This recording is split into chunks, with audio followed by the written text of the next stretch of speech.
we are in a very interesting time in our sports world. We are definitely trending in a different direction than what has been working in the past. We are focusing more on moments instead of the event itself. If you look at numbers are going down for live coverage, and we are sporting agencies, sporting organizations are trending more towards streaming services and other platforms in order to gain coverage. And I think, well, it's obvious that social media is being a big part in that movement.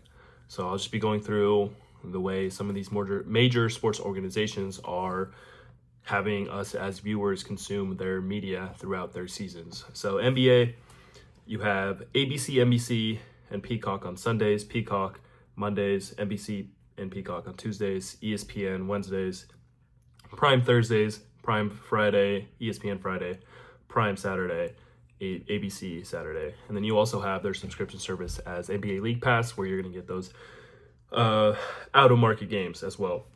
So already, the NBA has dove into a streaming services with Prime, and they have their other streaming service League Pass as well. So NBA is starting to dive into streaming services as one of their major ways to drive in new fans. If you look at NFL, you're going to be on NBC, CBS, ESPN, ABC, Fox, Amazon Prime, NFL Network, Netflix, YouTube TV, and then your local television as well.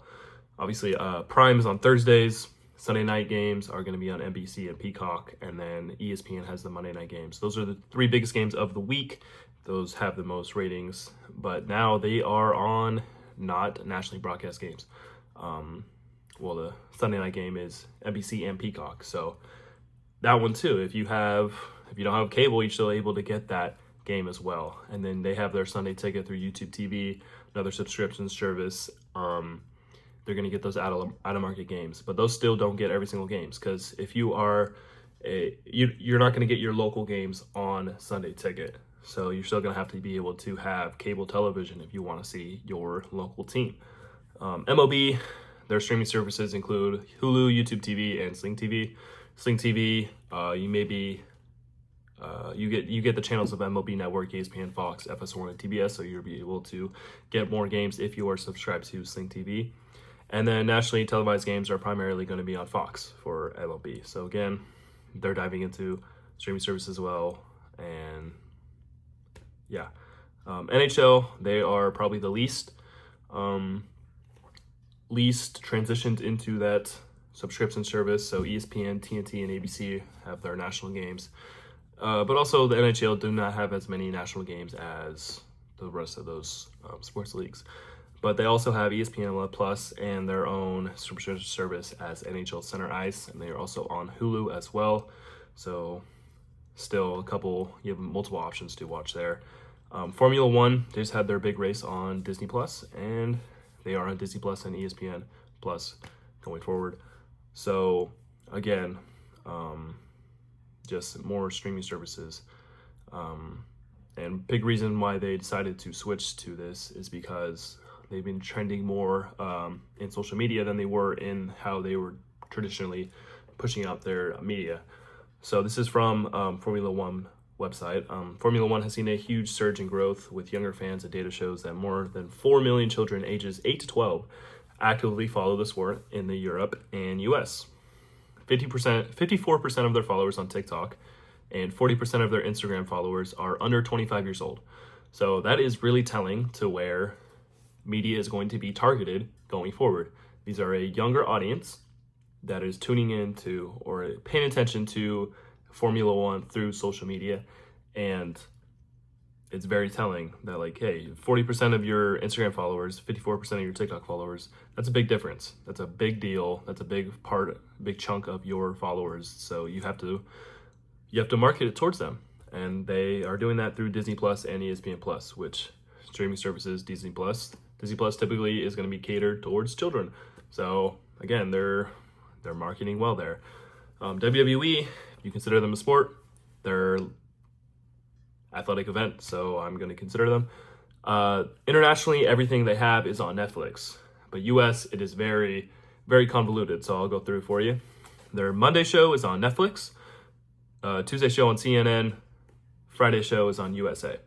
So we already have two two cable shows, and then we have a subscription service through Netflix. And if you want to watch their premium live events, which are their bigger shows, typically it's about once a month, that's all going to be on ESPN Plus. And then if you want to watch anything of their content of the past, it's all going to be on Peacock. So that is already 1, 2, 3, 4, 5 different outlets of WWE coverage that if you want all of it, you have to subscribe to three different subscription services, and then you also have to have cable as well.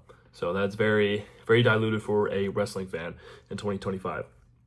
If you look back, about 10 years ago, there was one subscription service, $10 a month. They had their own network, and then they had their 2 shows on cable.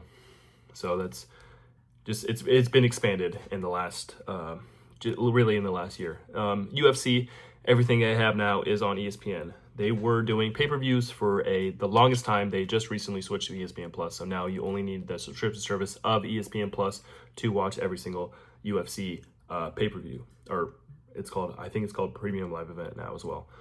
So they have already stepped away from the pay-per-view. WWE has stepped away from the pay-per-view over 10 years ago. So this is just something these are trends that are being shown, and now it's very prevalent in today's sporting world. Definitely, it's easier to gain more attraction if you're spreading out your content, but also it's harder for a single viewer to see as much as they can. So what they're doing is they're spreading everything out so they can get as much eyes as they can, but that also dilutes me as a viewer to see everything that I possibly can as a viewer. So yeah, that's just where we are. I think continuing, it's gonna be more and more, and it's just gonna be harder and harder as a viewer to see as much as you possibly can. I think you're gonna pick and choose. We already having had to pick and choose. It's just depending on the sport, you have more options. You have to pick and choose a little bit more specifically, but yeah, that's how it is in 2025.